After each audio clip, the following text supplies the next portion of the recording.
Buenas tardes, yo soy el profesor Moisés Sotobajo y este es el curso de análisis matemático en espacios métricos.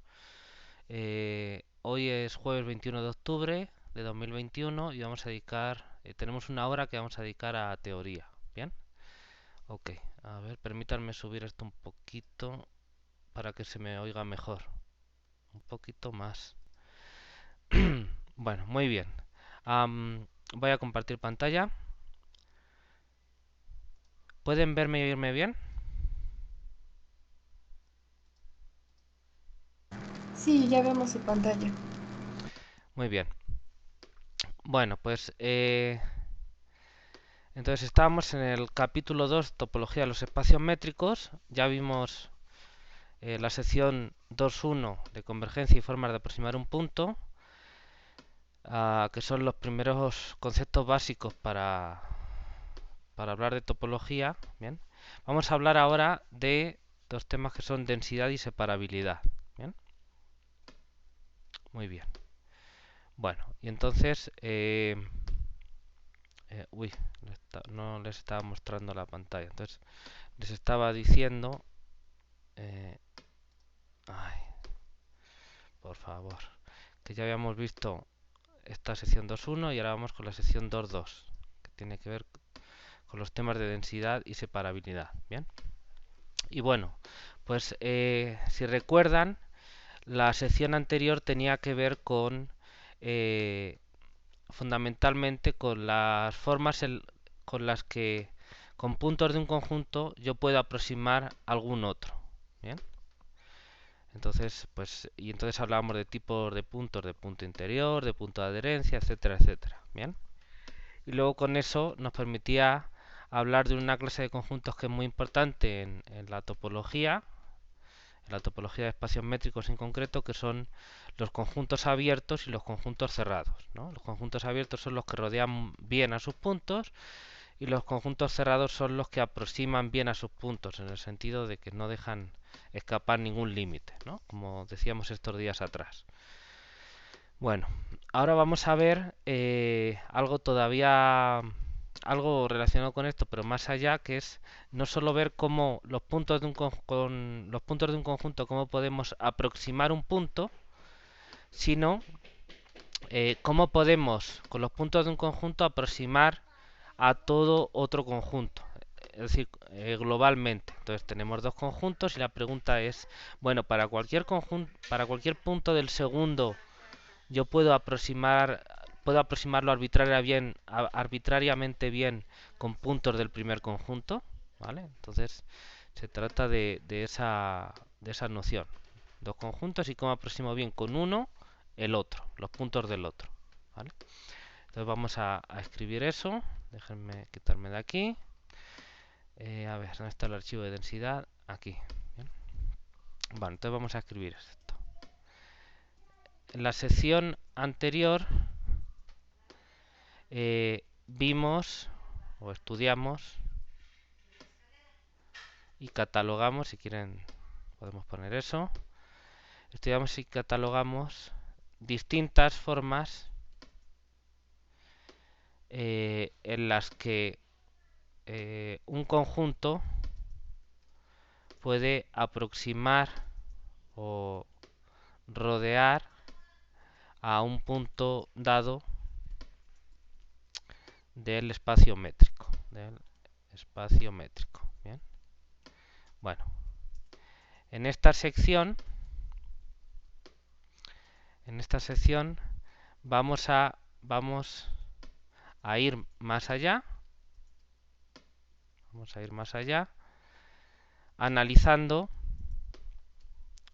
eh, analizando la siguiente cuestión. Vamos a ponerlo así. La siguiente cuestión.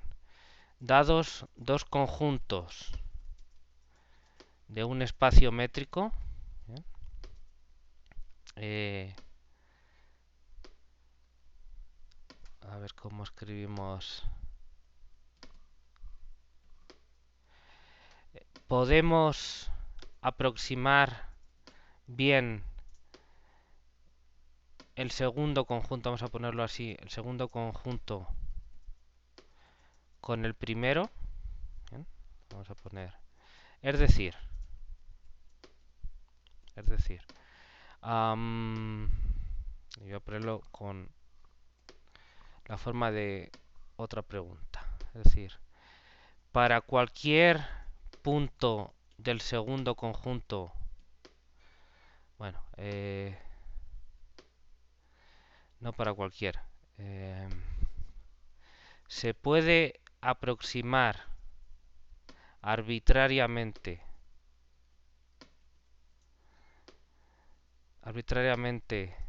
todo punto del segundo conjunto con puntos del primer conjunto. Bien, bien. Entonces, esto es lo que estamos diciendo. En la sección anterior estudiamos y catalogamos distintas formas en las que un conjunto puede aproximar o rodear a un punto dado del espacio métrico. En esta sección vamos a ir más allá analizando la siguiente cuestión.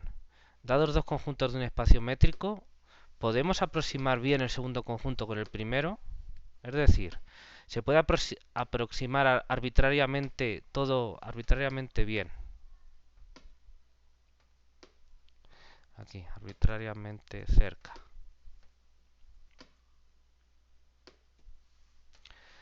Arbitrariamente cerca todo punto del segundo conjunto con puntos del primer conjunto. ¿Ok? ¿Hasta aquí se entiende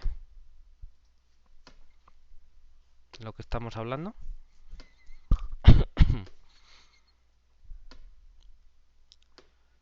Chicos, ¿sí se entiende? Sí, se entiende. Ok. Bueno, vamos a seguir. ¿Eh? Bueno, utilizando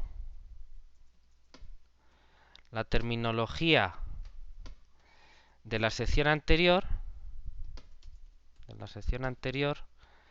esta pregunta o estas preguntas, digamos son la misma, estas preguntas se pueden reescribir de la manera siguiente. Lo pongo otra vez como una pregunta. Ya sabemos que tenemos dos conjuntos en un espacio métrico, etcétera.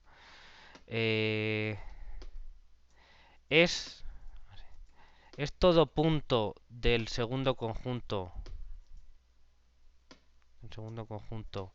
bueno, perdón, ya sabemos que si se decir que se puede aproximar arbitrariamente bien quiere decir pues que hay una sucesión de puntos del otro conjunto que converja a él, ¿no? Y entonces, pues eso tiene que ver con los puntos de acumulación, ¿bien? Vía la proposición de caracterización por sucesiones que ya vimos. Entonces vamos a comentar eso con más detalle, ¿bien? Entonces, a ver, que un punto, ahora termino esa pregunta porque voy a explicarlo antes, ¿bien? Voy a quitarme de aquí. Que un punto se pueda aproximar arbitrariamente bien con puntos de otro conjunto, ¿bien? Equivale a decir que se pueda encontrar una sucesión de puntos del primer conjunto que converja a este, ¿no? A ese punto del segundo conjunto. Por la proposición, creo que es una proposición o cuál es. A ver, vamos a ver. La caracterización debe estar aquí. Vamos a buscar el resultado. A ver, ¿dónde está el resultado de caracterización? Aquí, proposición 42. Bien. Entonces, si yo tengo una sucesión de puntos de un conjunto que convergen a otro, bien, entonces ese punto es un punto de adherencia de A. Entonces lo que estamos hablando es eso, que es un punto de adherencia de A. En la proposición 42, vamos a buscarla, página 38, aquí proposición 42. Entonces voy a copiar la etiqueta para citarla. Vale. Ok, entonces por la proposición 42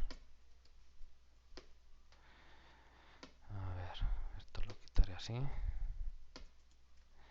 Esto, a su vez, porque ya habíamos dicho equivale, ¿no? Entonces, esto a su vez equivale, pues vamos a poner, es equivalente a decir que este punto del segundo conjunto, para que quede claro, del segundo conjunto, sea un punto de adherencia, aquí lo tenemos, si esto es una sucesión que converge a L, entonces es punto de adherencia, ¿bien?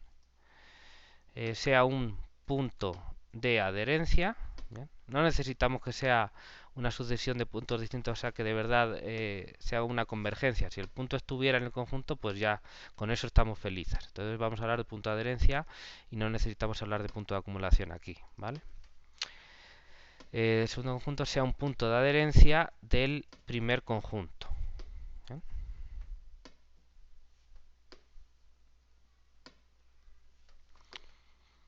Ok, ¿se entiende? ¿Se entiende lo que estamos diciendo? A ver, vamos a ponerlo aquí. Utilizando la terminología de la sección anterior, estas preguntas se pueden reescribir de la manera siguiente. Que un punto que un punto se pueda aproximar arbitrariamente bien con puntos de otro conjunto equivale a decir que se puede encontrar una sucesión de puntos del primer conjunto que converja a este. ¿Bien? Por la proposición 42 que acabamos de ver, esto a su vez es equivalente a decir que este punto del segundo conjunto sea un punto de adherencia del primer conjunto. ¿Bien? ¿Hasta aquí me siguen?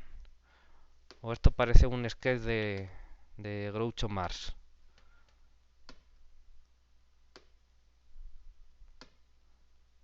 Sí saben, ¿no?, a lo que me refiero, ¿no? La parte contratante de la primera parte.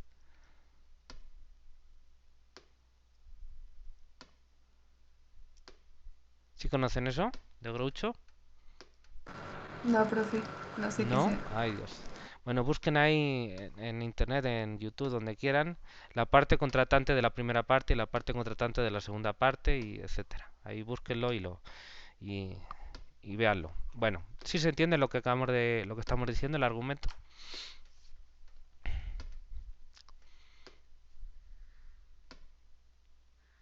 Sí, yo lo estoy siguiendo, profesor. Ok. ¿Los demás también? ¿Hay alguien que tenga alguna pregunta?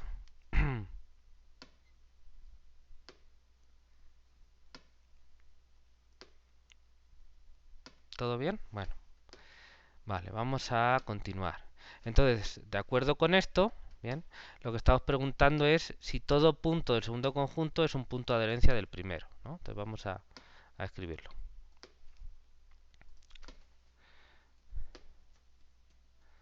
Entonces, vale, vamos a escribir de la manera siguiente. Vamos, en lugar de reescribir eso, porque eso lo voy a utilizar ahora, entonces se pueden interpretar, ¿vale?, de la manera siguiente. Entonces, las preguntas anteriores se pueden reescribir así. ¿Vale? Entonces, para no repetirme, aquí voy a poner, entonces estas, voy a poner aquí cuestiones. Vale, escribir así. Entonces, esa es la pregunta que estoy haciendo ahora. ¿Es todo punto del segundo conjunto un punto de adherencia del primer conjunto?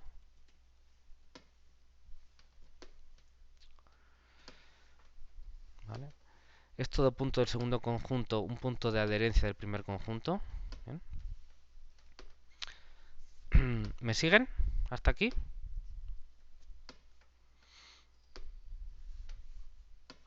¿Vale?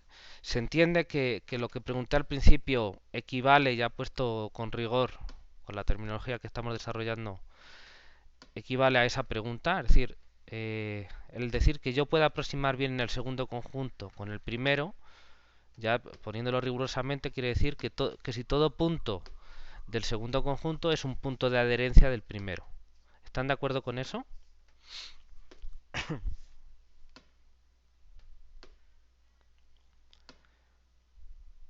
Chicos,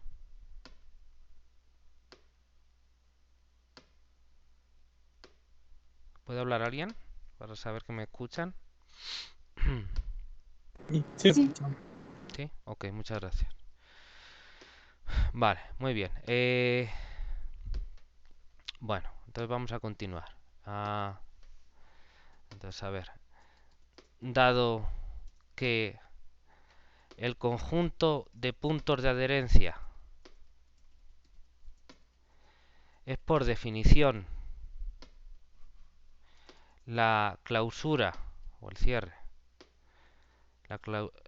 La clausura, entonces, de hecho, puesto que se está pidiendo esa condición para todos los puntos del segundo conjunto, ¿bien? Todos los puntos del segundo conjunto, esta, bueno, voy a poner, esta cuestión se puede reescribir a su vez, en términos del cierre, ¿no? Y entonces ahora escribimos, ay, perdón, aquí. Entonces, si lo que queremos es, fíjense, bueno, voy a compilar esto, a ver. Si lo que queremos, lo que estamos preguntando es si todo punto del segundo conjunto es un punto de adherencia del primer conjunto, bueno, un punto de adherencia quiere decir que está en el cierre o clausura, ¿no? Bien. Entonces, para decir la clausura, entonces, de hecho, lo voy a poner aquí, lo que se está diciendo es que lo que se está diciendo o pidiendo, bueno, ya estamos diciendo aquí diciendo, es si está el punto en cuestión, si está el punto en cuestión en la clausura, ya que lo hemos puesto así, en la clausura del primer conjunto. Bien, y ahora, puesto que se está pidiendo esa condición para todos los puntos del segundo conjunto, esta cuestión se puede escribir a su vez en términos del cierre, ¿no? Entonces la cuestión sería, ¿está el segundo conjunto contenido en la clausura? ¿Bien? O cierre, ya que hemos dicho aquí cierre. Contenido en el cierre, este es masculino, en el cierre del primer conjunto. ¿Bien?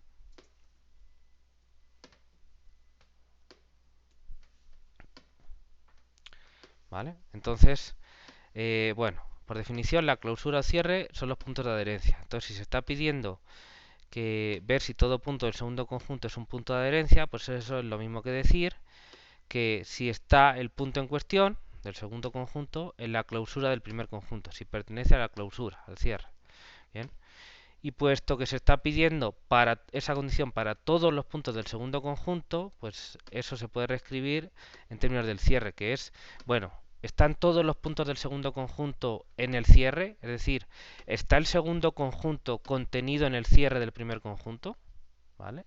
Eso quiere decir, en esta terminología, que si se puede aproximar con los puntos del primer conjunto arbitrariamente bien, arbitrariamente cerca, los puntos del segundo conjunto. ¿Están de acuerdo con todo esto?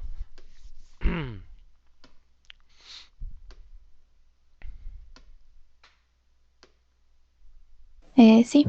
¿Sí? Ok, gracias. Vale. Una cosa más, que lo tendría que haber puesto antes, pero bueno, lo pongo ahora. ¿A qué viene esto o con qué podemos relacionar esto? ¿Por qué nos interesa esto? Bueno, pues porque como lo que nos va a interesar va a ser límites, pues siempre nos podemos preguntar lo siguiente.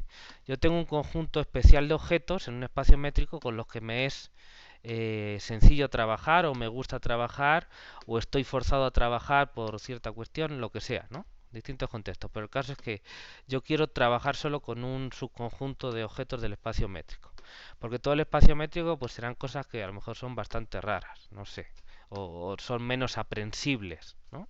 menos manejables. Y entonces lo que me pregunto es, bueno, ¿hasta dónde me alcanza trabajando con esos objetos? Es decir, si yo tomo límites, ¿qué cosas puedo aproximar dentro de mi espacio métrico con esos objetos? Pues eso básicamente es el cierre, ¿no? Vale, pero si yo ahora tengo un conjunto en concreto, la cuestión que yo quiero es, bueno, ¿puedo aproximar todos estos objetos con objetos de este otro tipo? Entonces, por eso nos interesa esta cuestión. Vamos a reescribir esto, ¿bien? Entonces vamos a ver. En el análisis matemático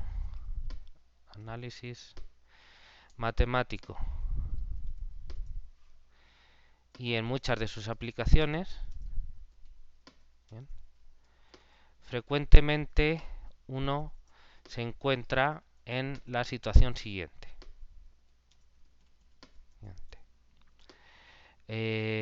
Uno debe, quiere o está forzado a trabajar, ¿bien? Con un... bueno, antes que eso. Uno considera un espacio métrico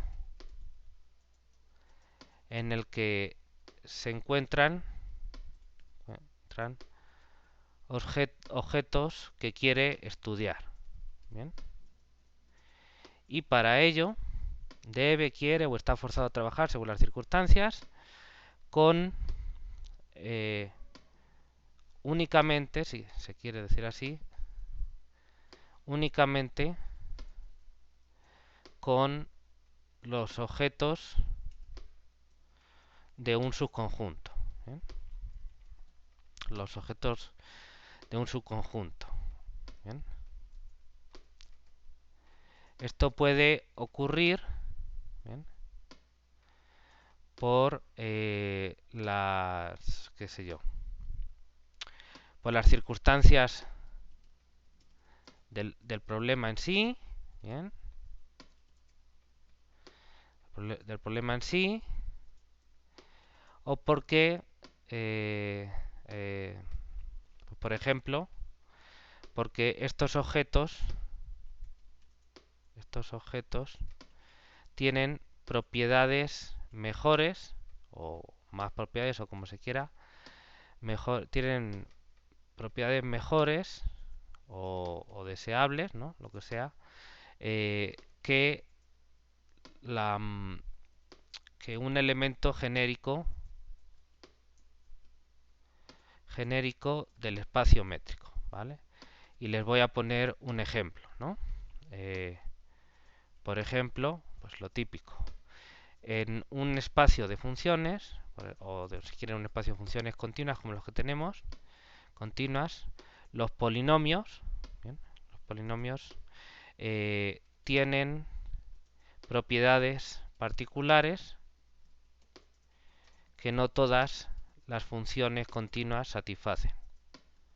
Bien, entonces, pues por eso, o porque nos es más cómodo, o porque podemos hacer cálculos con los polinomios, porque pues tenemos una expresión concreta con la que hacer las cuentas, qué sé yo, pueden pasar distintas situaciones, pero yo creo que con estos ejemplos se pueden hacer una idea de lo que estamos hablando. ¿Bien?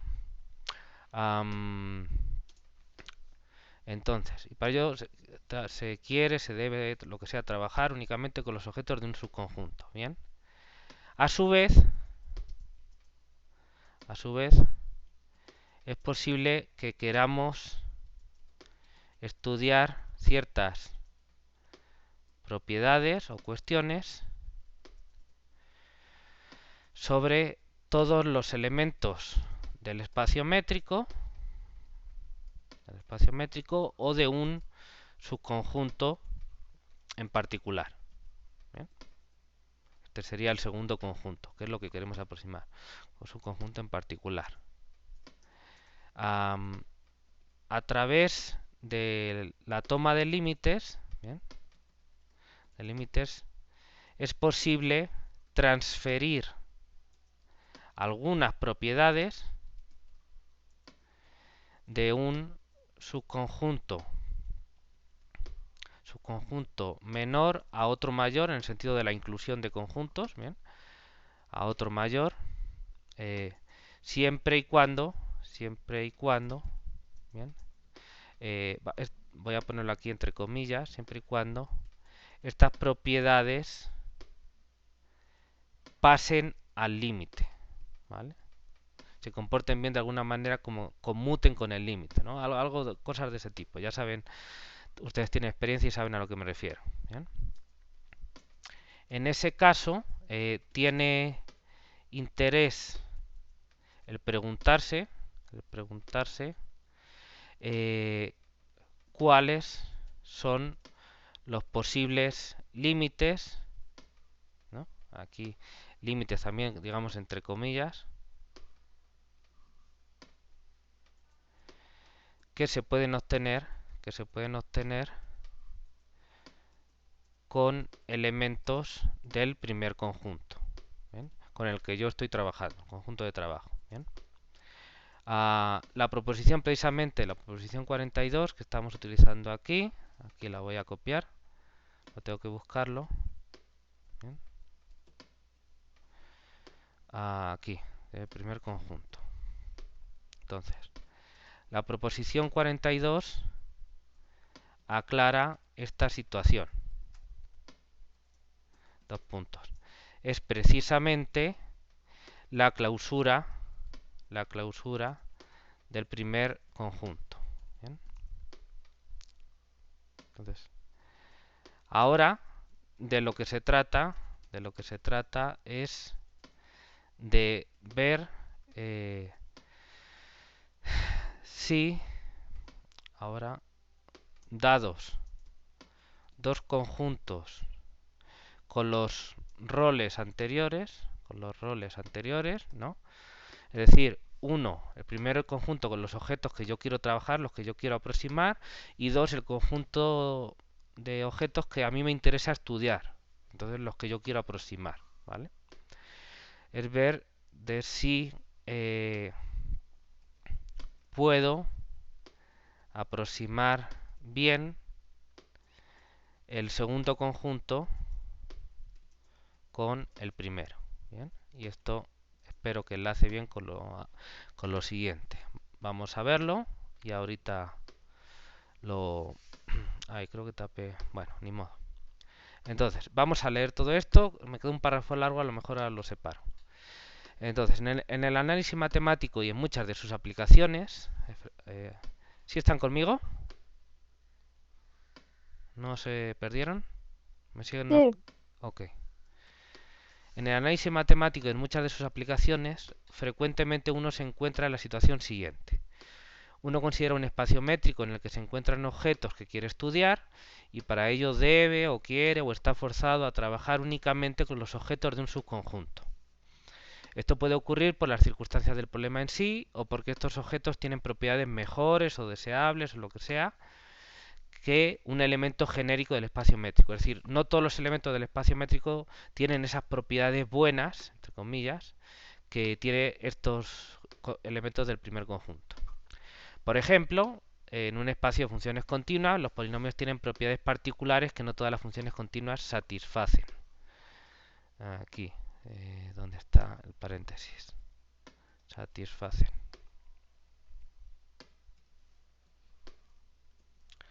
Bien. A su vez, es posible que queramos estudiar ciertas propiedades o cuestiones sobre todos los elementos del espacio métrico o de un subconjunto en particular. ¿Vale? Bueno, ahí es donde voy a hacer el cambio de párrafo. No me gustan los párrafos tan largos. Bueno, a través de la toma de límites, o del paso al límite, como quieran, es posible transferir algunas propiedades de un subconjunto menor a otro mayor. A otro mayor. Estamos hablando de subconjuntos, que es masculino gramaticalmente. A otro mayor, siempre y cuando estas propiedades pasen al límite. ¿Bien? De hecho, lo de pasen al límite lo vamos a poner aquí. Las comillas, en pasen al límite. ¿Vale? Ya entienden ustedes lo que quieren decir. ¿Bien? Bueno, qué sé yo. Si quieren les puedo poner un ejemplo. No sé si qué conocimientos tengan de análisis matemático, pero por ejemplo, uno siempre se pregunta, bueno, el límite de funciones continuas es continuo, porque pues, es una cosa que interesa, ¿no? Y entonces, pues todo depende, de hecho, después hablaremos de eso, de cómo se entienda el límite de esas funciones, ¿bien? En particular, uno estudia eso y ve que si se trata del límite puntual, que es el más natural, el primero que no se le ocurre, pues no es cierto. Yo tengo funciones continuas que convergen puntualmente a una función que no es continua. Luego veremos ejemplos más adelante. Pero si el límite es en el sentido de la convergencia uniforme, ¿bien? Que también ya veremos lo que es, sí se tiene ese resultado. Entonces, si yo tengo una sucesión de funciones continuas que converge uniformemente, entonces el límite es una función continua. Y eso me es muy útil porque entonces ya me aseguro de que los límites, en ese sentido, me resultan también en funciones continuas, entonces no me salgo del conjunto, etcétera. ¿Bien? Bueno, entonces a eso me refiero con propiedades que pasen al límite, de alguna manera, ¿no? Que el objeto límite preserve esa propiedad de los objetos aproximantes, de alguna manera. ¿Bien? Bueno, en ese caso tiene interés el preguntarse cuáles son los posibles límites que se pueden obtener con elementos del primer conjunto, el conjunto de aproximantes. La proposición 42 aclara esta situación, ya lo vimos. Es precisamente la clausura del primer conjunto, son los límites de elementos de ese conjunto, los puntos de adherencia. Ahora, dados dos conjuntos con los roles anteriores, el de aproximantes y el de aproximados, si quieren así, de lo que se trata es de ver si puedo aproximar bien el segundo conjunto, el de los aproximados, entre comillas, ¿no? Con el primero, que es el de los aproximantes. Bueno, en la sección anterior estudiamos y catalogamos distintas formas en las que un conjunto puede aproximar o rodear un punto dado el espacio métrico. En esta sección vamos a ir más allá analizando la siguiente cuestión. Eso vamos a cambiarlo para enlazarlo bien con lo anterior. Vamos a ir más allá analizando la cuestión anterior. Bien, yo creo que con eso probablemente anterior. Y voy a poner aquí a saber. Así, quito los dos puntos.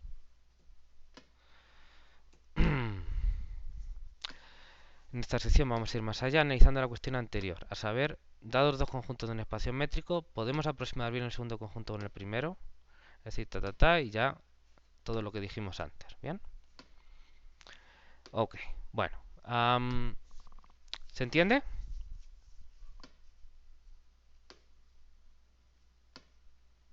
Chicos,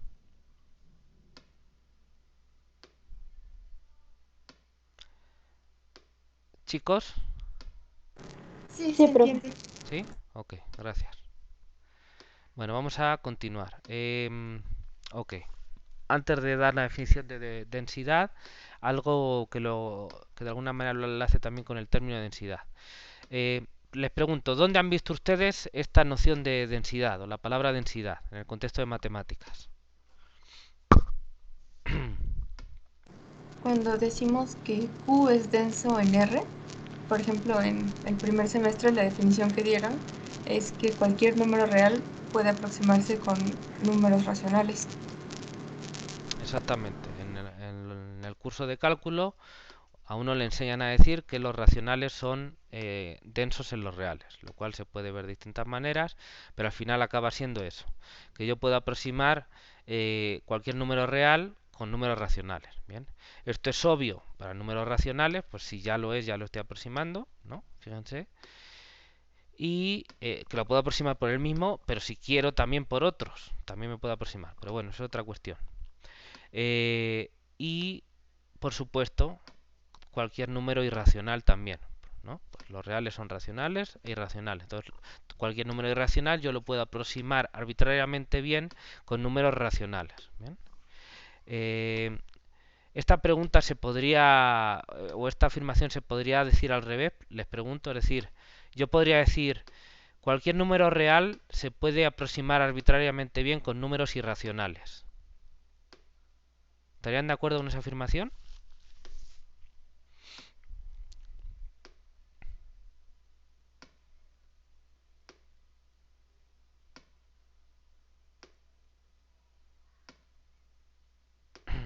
Chicos,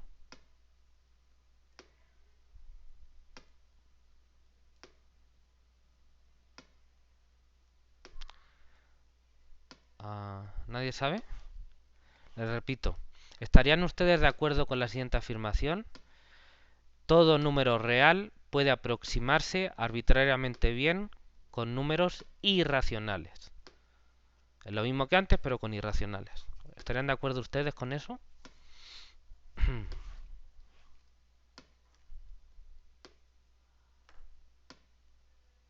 Creo que sí, pero la verdad no estoy muy segura. Bueno, piénsenlo bien, tienen que repasar el curso de cálculo por lo que veo, pero sí, efectivamente es así. Claro, todo número real yo lo puedo aproximar con irracionales igual que lo hago con racionales, porque están todos metiditos unos con otros, están todos bien mezclados. Entonces sí, la respuesta es sí. ¿Por qué no se suele decir esto también? ¿Por qué nos fijamos en los racionales y no en los irracionales? Bueno, pues por una cuestión interpretativa, porque normalmente uno piensa en los racionales y en los irracionales y ya el nombre te lo está diciendo. Prefieres trabajar, te entienden mejor con los racionales que con los irracionales. ¿Sí se ve? Los racionales son más manejables, tienen un desarrollo decimal finito o infinito pero periódico, que viene a ser como, bueno, al menos me entra en la cabeza porque aunque es infinito, pero se va repitiendo, ¿no? Porque eso de que uno tenga números naturales como no son naturales, son ¿cómo se llamaban este tipo de números? Números normales creo que era, ¿no? Como pi, por ejemplo, que es que en su desarrollo decimal nunca se repite, no tiene por qué repetirse el mismo, no, ¿cómo era? Ah, creo que es que dado una sucesión finita de cifras de dígitos, pues siempre se encuentras algún sitio donde se repite, ¿no? Y cosas, propiedades de este tipo que son muy locas, ¿no? El caso es que, bueno, el hecho de que tengamos un desarrollo decimal no periódico y eso tenga sentido y demás, pues es algo que, pues medio lo entendemos, ¿no? Hacemos como que lo entendemos, trabajamos con ello, pero es algo que esa magnitud de infinito se nos escapa de la cabeza, ¿no? Por eso los llamamos irracionales. Bueno, el caso es que preferimos trabajar con números racionales que con números irracionales. Y es básicamente eso. Preferimos trabajar, vamos a trabajar con ellos porque son más manejables para nosotros, porque nos gustan más, porque lo preferimos, por lo que sea. Normalmente, esto puede cambiar. Por eso normalmente lo que uno le interesa es decir, los números racionales son densos en los reales, ¿vale? Los números irracionales también son densos en los reales. Lo que pasa es que eso me interesa menos porque normalmente yo no quiero trabajar con números irracionales, sino con racionales, ¿vale? Normalmente, pero es una cuestión interpretativa. ¿Sí se entiende lo que digo? Sí, se entiende. ¿Vale? Bueno, vamos a escribir esto porque es un ejemplo paradigmático y ahí ven ya la noción de densidad que precisamente vamos a generalizar aquí, ¿vale? Vale, entonces, un ejemplo paradigmático de esta situación es el siguiente. Bien, eh, probablemente el lector, el lector recordará de sus cursos de cálculo, ¿bien? En particular con el cálculo de una variable, pues ya, ahí ya se suele ver, ¿no? Normalmente. Recordar sus cursos de cálculo la afirmación, la afirmación mmm,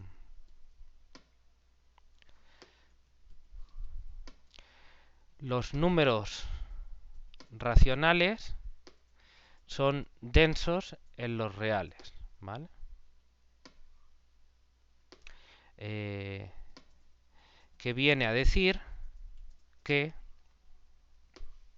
que viene a decir que todo número real puede aproximarse arbitrariamente bien por números racionales. ¿Bien? Obviamente,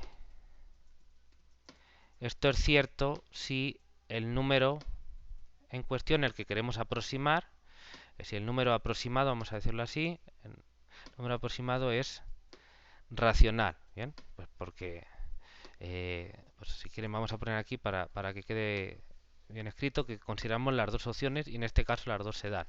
Bien, eh, bien porque se considere que este número, se aproxima a sí mismo, como quieran verlo, o porque se considere que se puede encontrar una sucesión de racionales distintos a él y convergiendo a él, ¿no? Las dos cosas. Bien, como quieran. Entonces, esto es cierto si el número aproximado es racional, obviamente, pero también si es irracional. Bien, vale. Bueno. Ok. Vale.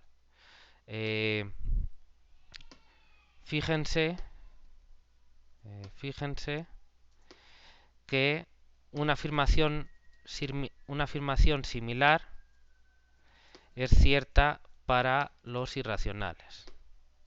Irracionales, ¿no? Vamos a ponerla aquí. Los números irracionales son densos en los reales. Los motivos son similares, ¿no? Bien.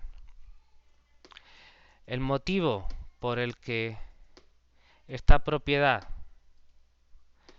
no se suele resaltar tanto como la anterior, es de índole interpretativa. No es que el resultado sea más bonito, más feo o qué sé yo. No, no tiene que ver con eso, en mi opinión. Propiedad es de índole interpretativa. Sencillamente, normalmente, esto puede no ser así, si no pregúntele a alguien que se dedique a la teoría de números, eso ya son otras cosas, pero normalmente, por ejemplo, en cuestiones numéricas o cosas constructivas o qué sé yo, algo de ese tipo, pues uno prefiere trabajar con los racionales que son más sencillos, más manejables, más aprehensibles, ¿vale?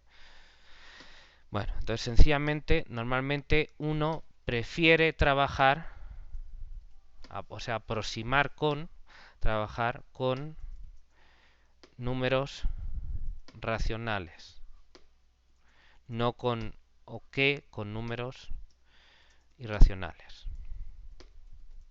Y es simplemente eso. ¿Eh? Ok. Entonces, a ver, vamos a repetir, a leer esto otra vez. Entonces, después de todo lo que habíamos dicho antes, ya lo teníamos en términos de el cierre del conjunto, ¿vale? Bueno, un ejemplo paradigmático de esta situación es el siguiente. Probablemente el lector recordará de sus cursos de cálculo la afirmación los números racionales son densos en los reales, que viene a decir que todo número real puede aproximarse arbitrariamente bien por números racionales. Obviamente esto es cierto si el número aproximado es racional, ¿vale? Pues está claro, ¿no?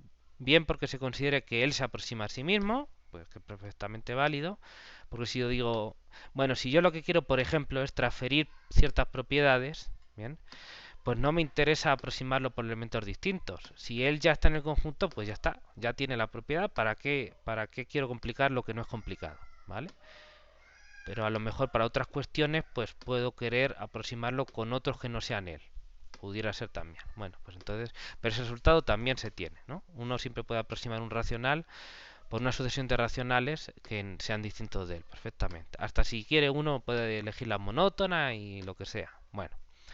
Pero este resultado también es cierto si es irracional. Es decir, yo puedo aproximar todo número irracional arbitrariamente bien, bueno, pues con una sucesión de racionales convergiendo a él, ¿vale? Obviamente sean distintos a él porque todos son racionales y el límite es irracional. Bueno, y ahora lo que decíamos por otro lado. Fíjense que una afirmación similar es cierta para los irracionales. Es decir, los números irracionales son densos en los reales. El motivo por el que esta propiedad no se suele resaltar tanto como la anterior, la de los racionales, es de índole interpretativa, en mi punto de vista. Sencillamente, normalmente uno prefiere trabajar con números racionales que con números irracionales. Ya está, ahí está todo el asunto. ¿Ok? ¿Sí se ve? ¿Me siguen?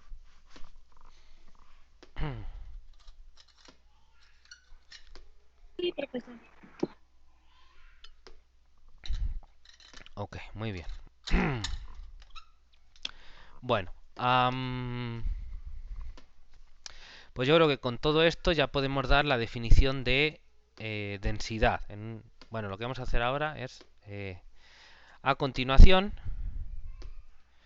a continuación, generalizamos la noción de densidad que ya uno manejaba en el curso de cálculo de una variable, noción de densidad, a los espacios métricos en general. ¿Bien? Métricos en general. Eh, ah, en relación, ¿vale? En relación con las preguntas anteriores, ¿no? O mejor las cuestiones anteriores, ¿vale? Por eso lo estamos poniendo en antes, ¿no? Como introducción de esta sección de densidad, ¿vale? Pues entonces vamos a dar la generalización de la noción de densidad para espacios métricos y va a tener que ver con todo esto, obviamente, por eso lo estamos diciendo aquí, con todo esto que hemos estado hablando. ¿Ok?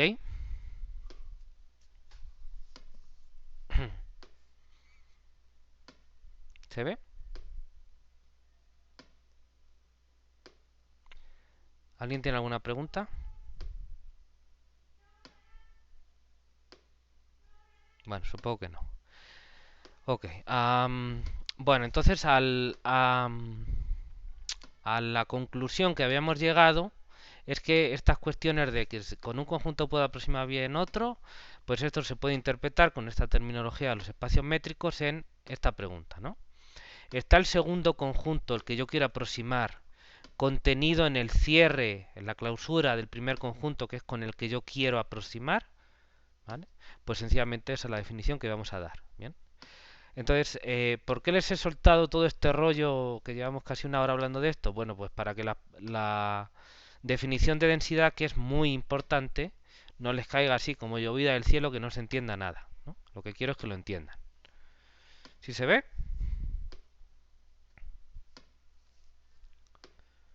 Sí, profesor. Ok, vale. Bueno, pues vamos a escribir la definición en base a eso.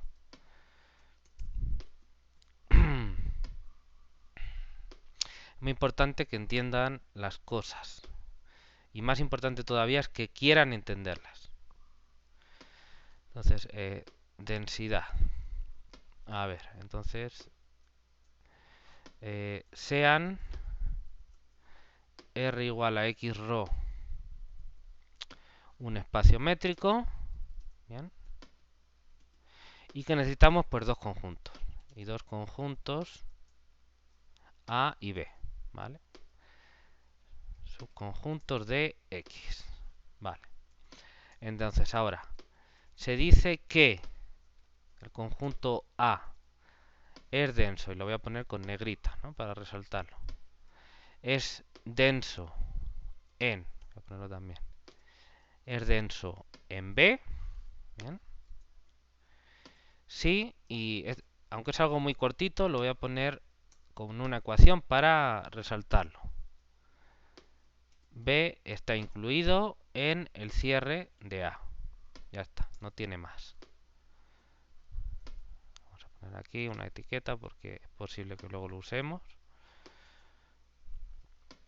Equation defi densidad, por ejemplo. Vale. En particular, se dice que A es denso simplemente, o en ocasiones a veces se dice o siempre denso, ¿vale? Y si quieren, pues lo podemos poner esto también en negrita. Siempre denso, o denso en todas partes, no sé, a lo mejor en algún lado también. Si quieren les puedo poner aquí. Puedo ponerles unas notas. ¿Eh? Quizá en algún sitio sitio lean esta noción como, si quieren lo pongo en negrito también aquí, como denso en todas partes. ¿Bien? Puede ser en todas partes. ¿Bien? Dense everywhere, ¿no? A lo mejor en inglés pues se puede leer así. Entonces, pues, bueno, fíjense que en español decimos siempre denso, siempre tiene que ver con el tiempo. Y lo de denso en todas partes, dense everywhere, pues tiene que ver con el espacio. Pero bueno, viene a ser lo mismo. ¿Bien? Es el, en el espacio completo, de alguna manera, ¿no? Ah, siempre denso. Si A es denso en el espacio X. ¿Vale? Es decir, si lo voy a poner también con una ecuación para resaltarlo. Y ya voy a ir terminando porque se me fue el tiempo. ¿Bien? Pero bueno, ya llegamos a... Hice toda la motivación y llegamos a la definición. Bien, entonces, pues aquí, con la nota al pie, así. La definición 17 de densidad. R un espacio métrico, X rho, A y B contenidos en X. Se dice que el conjunto A es denso en el conjunto B o A es denso en B si B está contenido en el cierre de A, ¿no? Fíjense que esto cumple completamente con lo que estábamos diciendo. Está el segundo conjunto, el de los que yo quiero aproximar, contenido en el cierre, en la clausura del primer conjunto de los aproximantes, ¿vale? Bueno, pues entonces eso lo estoy diciendo de esta manera. A, el conjunto de aproximantes. A es el primer conjunto, el que juega el papel de los aproximantes, de los con los que yo quiero trabajar y los que yo manejo bien. Con esos quiero ver si aproximo bien los elementos de B. Para eso lo que tengo que ver es si todo elemento de B es un punto de adherencia de A, si se puede aproximar arbitrariamente bien con elementos de A. O lo que es lo mismo, que B esté contenido en el cierre de A. Y entonces pues esta es la definición. B contiene el cierre de A y se acabó. ¿Bien? Un caso particular de importancia, bueno, pues si el segundo conjunto de lo que yo quiero aproximar es todo el espacio métrico. Es decir, si yo con ese conjuntito pequeño puedo aproximar bien todo. ¿Bien? Entonces tomo B igual a X y entonces pues se tiene esto de aquí. Si X está contenido en el cierre de A. Ahora, como el cierre de A por definición es un subconjunto de X, por definición, pues entonces que se tenga X contenido en el cierre de A es equivalente a que se dé la igualdad. Simplemente. Por eso 250 se escribe como una igualdad en lugar de como una inclusión, nada más. ¿Vale? Entonces, pues A se dice denso, simplemente, que quiere decir denso en todo el espacio. ¿Vale? O siempre denso, o denso en todas partes, como quieran. Bien, entonces, repito, A juega el papel del conjunto de aproximantes y B el del conjunto de aproximados. ¿Vale? Bueno, pues esta es la definición de densidad en un espacio métrico en general. Sencillita la formulación, pero el entender el trasfondo de eso quizás no sea tan sencillito y por eso toda la discusión que dimos durante la clase, esta motivación. Bien. Ok, ¿alguna pregunta?